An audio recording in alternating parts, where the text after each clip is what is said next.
This is Joe with St. Ange Company, here to introduce another episode of Taking the Supply Chain Pulse with your host, Fred Krantz. This week, our guest is Dr. Randy Bradley, talking with Fred on location from the Haslam College of Business at the University of Tennessee in Knoxville. Let's get started as Dr. Bradley shares his expanded knowledge of supply chain inside and out of healthcare. Dr. Bradley has been on our podcast before, and we're so happy to have you back. Thanks for inviting me down, Randy, and thanks for joining us. Always a pleasure, Fred. Dr. Bradley is got expertise not just in the healthcare supply chain, but beyond the healthcare supply chain into the greater world. And I can think of no time that since I've been in healthcare that things are in such a state of flux as they are today. So I wanted to ask you, Randy, if you could please, give us like the top three things that you think we need to be concerned about in the supply chain, whether it's in healthcare or not in healthcare, and we'll talk about those one at a time. So. Yeah, I'm going to start with one that's not so much a mega trend as much as it is something that I'm seeing at an individual level, which is leaders in healthcare supply chains tend to have reverted back to practices pre-COVID. That's one of the greatest things we've got to get our arms around as we move forward. And we sort of predicted that this was going to happen, right? All of a sudden, we could use anything. We could alternative products, substitutes were easy to identify, and we could sell that to our clinicians. But now we've reverted back to even when there are opportunities to reduce the cost, we're not interested in doing that, because that creates more work. And that's concerning for me. When I hear leaders keep saying that supply chain resilience is a mega trend and we've got to do that, and I take a step back and I always wonder, what does that really mean? Because we've talked about this before, which is resilience is different than agility. Because when I think about resilience, what it means is not only can I adapt to the changing circumstances, but I come out better as a result of them because I develop capabilities. I'm not seeing that. What I'm seeing is we're bragging about the fact that we survived and that we think things are normal, and yet our old habits seem to come to the forefront. That's the first thing. Okay. Go ahead. And you're just sort of jumping on my old bandwagon because another few things about that dynamic is that every time there's a big crisis out there, we healthcare supplying folks, and I was one of those guys for a long time, break our arms patting ourselves on the back for how I used to say that we operate on the principle of miraculous intervention. Mm-hmm. We can wait till things get really terrible and save the day at the end, and then we spend a couple years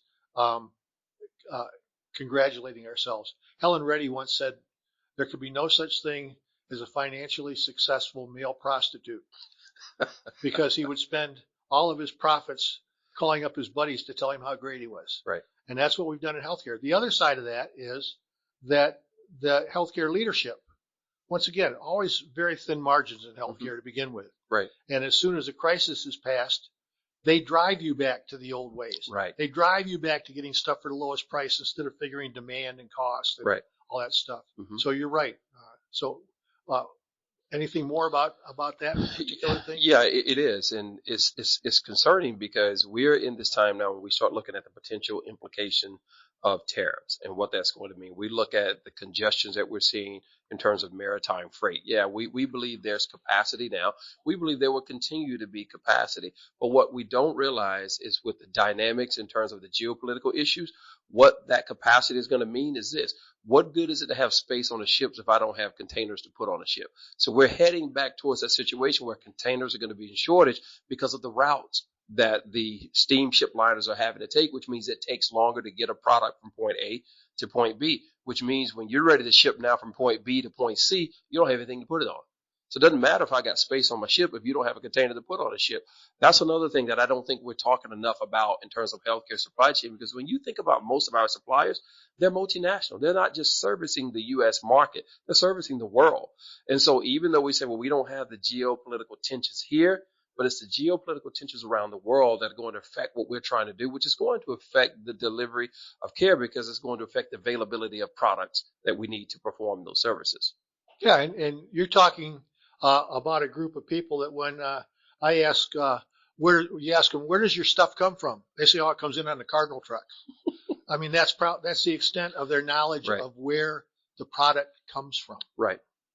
Because if we go back to COVID, one of the things we had hoped we would have learned, which is this, we talk about supply chain visibility. I believe that most healthcare organizations still have no greater visibility into their upstream supply chain partners as they did pre-COVID. Even though they realized that was part of the Achilles heel, is that we didn't know where stuff was coming from. We didn't know where it was coming. And therefore, we had no alternative routes or means to get us there. And the whole notion of reshoring, nearshoring, and onshoring has not manifested in ways that we thought it would have been. But then look at the disasters we've had around the U.S. So even if you had onshore brought things closer to base, you still had disruptions that we're not prepared for. And it comes back to me one fundamental thing. We don't practice risk management. Right. We believe we got to have an emergency response team, an ERT. But that's for things that we have already thought about, but now we're ready to execute.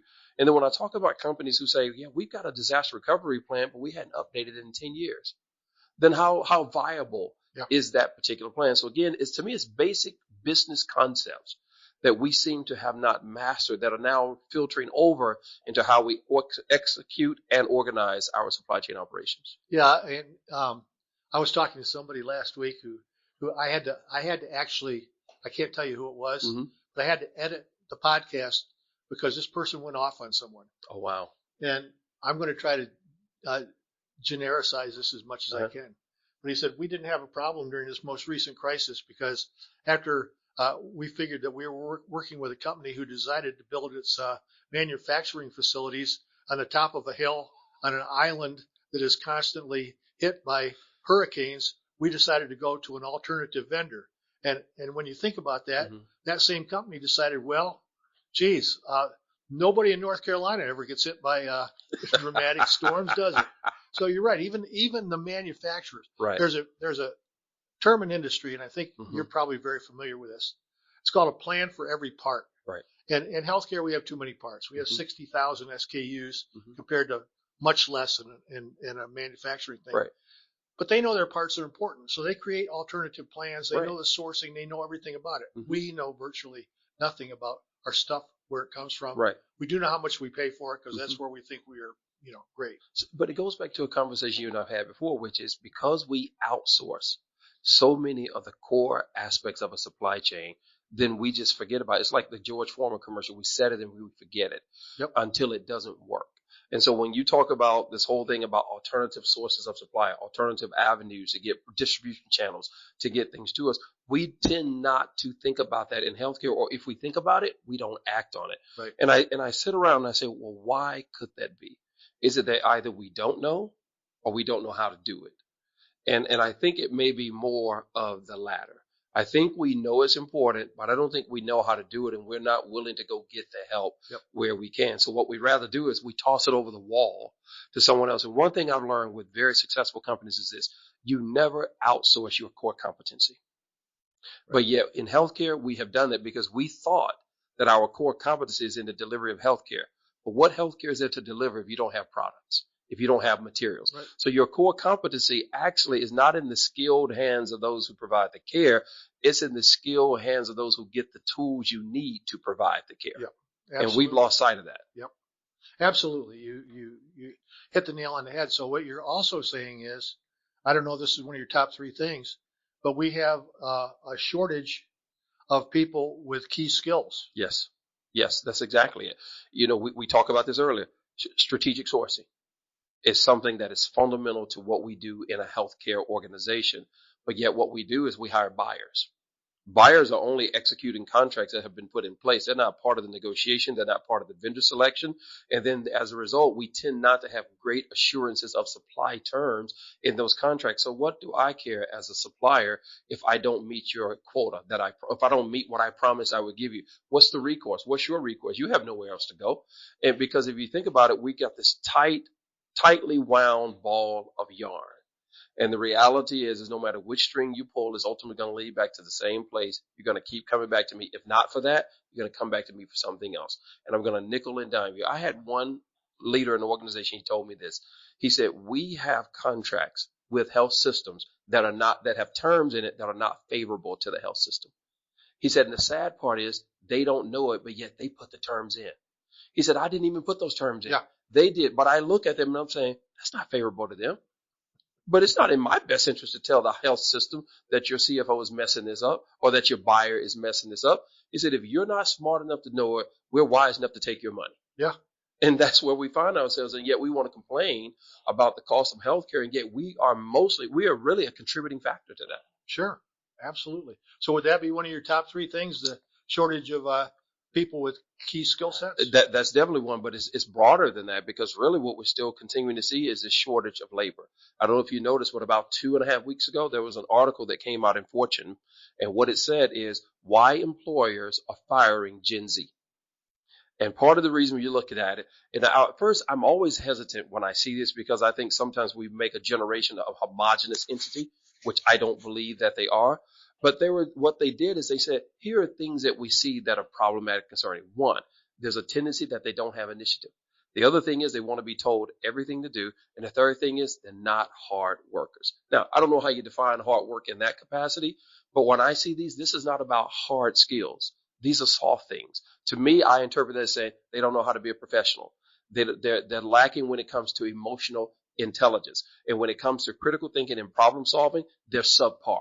That's how I interpret those things. And so that's a much bigger issue, because what we expect that we're doing as academic institutions, I need to be doing more than giving you a body.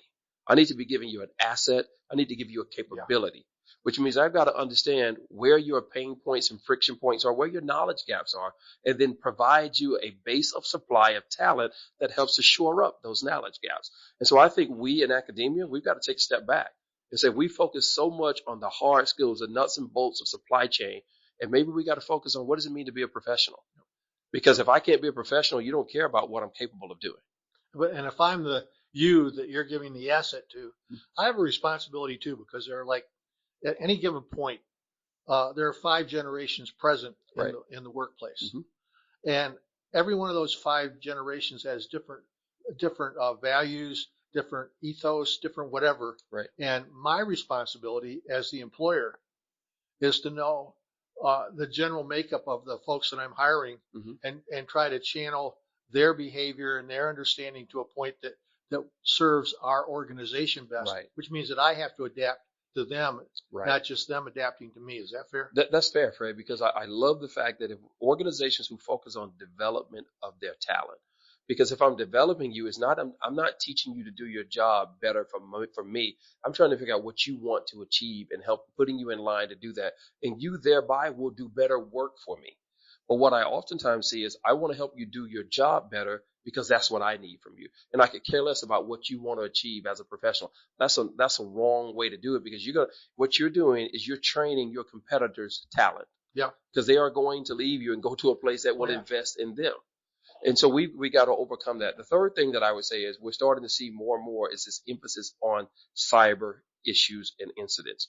I think oftentimes we look at that too close to home. We think about that in terms of stolen passwords. We think about that in terms of malware. But one of the things that I've been harping about now for at least a couple of years is we've got to look at cargo theft. Cargo theft is at the highest it has ever been. And unfortunately, quarter over quarter, year over year, it's escalating. And sometimes it's happening in your distribution centers, happening in warehouses, it's happening in parking lots, it's happening at truck stops. We're seeing trains being pilfered. We're seeing trucks being hijacked. And it's not just an individual who has an opportunity that they're taking advantage of. These are crime syndicates that we see going across the country. But unfortunately, if we look more global, they're happening before they get to you. So if you figure out, okay, I can't go through this particular range, so let me come around through Mexico. Well, guess what? It's happening there as well. Because these syndicates understand the rerouting of supply chains better than the people who are waiting for the supplies. And so they've set up mechanisms to be able to hijack. I give one example of where I demonstrate an electronic bill of lading, how it was fully altered to the point where nobody even recognized it. Trailer number was changed. Why was the trailer number changed? Because they took the whole thing. And then they took the whole thing, Fred, and then they put it on a different trailer. And so they edited the bill of lading to have the trailer number of the new trailer that they put on to take to you. And it has about less than 25% of what was initially on there is what's going to be delivered. And you're going to think it's right because the bill of lading said that. Because it matches. Because exactly. All of that happened because I stole your email credentials. Yeah. I don't want to read your email. I care less about that. What I want to know is what's coming and when. Yeah. And that's what we're beginning to see. So cargo thefts are extremely creative, but yet in the healthcare supply chain, we're not looking at that. Why? Because I've outsourced that. That's my distributor's problem. No, it's not. It's your problem. It's your stuff. But who do I call? Cardinal. You know, and there is still too much of that. In fact, we were talking earlier today. Many of the distributors are forging partnerships with IDNs, healthcare systems, Right. to build them a distribution center, to do whatever. It's like any other thing. It's creating slavery in a different way. Right. Once they've done that, they own you, and we're not taking even places that have renown as healthcare organizations. Right. Don't have that. Their supply chain doesn't operate that way. Yeah. So why would I go invest in setting up something from an infrastructure standpoint where I don't have the expertise to run it? I don't see McDonald's going to set up something that they outsource to someone else to do for them. But that's in healthcare, we become accustomed to doing that. And now we have situations where certain suppliers who could get product to you but have decided they're not going to go through a distribution model, all of a sudden now you can't buy from them because your systems aren't set up to have a direct from supplier. Again, things that we thought we would have learned from COVID and put mechanisms in place to divert that, but we haven't. And we've gone back to happy-go-lucky. Immediately. Yeah. That's over. Yeah, exactly. You know, there used to be three things that supply chain did every day. The three number one things that you did. Number one, you showed up for work on time. Number two, you went home on time. At 4:31, no one was around. Okay. And number three, you hope not to get yelled at. That was it. That was the whole three things. Yeah, and many places still have that mentality out there. Yeah. So just in the elephant in the room. What about the disruption? We can't. Oh, we're going to throw tariffs on folks so we can manufacture at home. Oh my goodness, are the people at home going to? First off, do we have the capacity to manufacture? That's number one. Number two, those people at home ain't going to work for $2.25 an hour. Exactly. That's why we sent the stuff there in the first place. Right. So I hear all these simplistic solutions that sound good to people who aren't paying attention out there. What are your feelings about the possible impacts of all that? So I'm going to say this way. One, and this is sort of my disclaimer. I'm not an economist. I'm not a politician. I'm just reading the tea leaves. Yeah. And here's what the tea leaves tell me. We don't have the infrastructure domestically to support bringing back all manufacturing. We don't even have and when I say infrastructure, we don't have the human capital. You say, what do you mean we don't have human capital? If we look at our workforce, the vast majority of our workforce is past or at retirement age. Those people aren't going to work.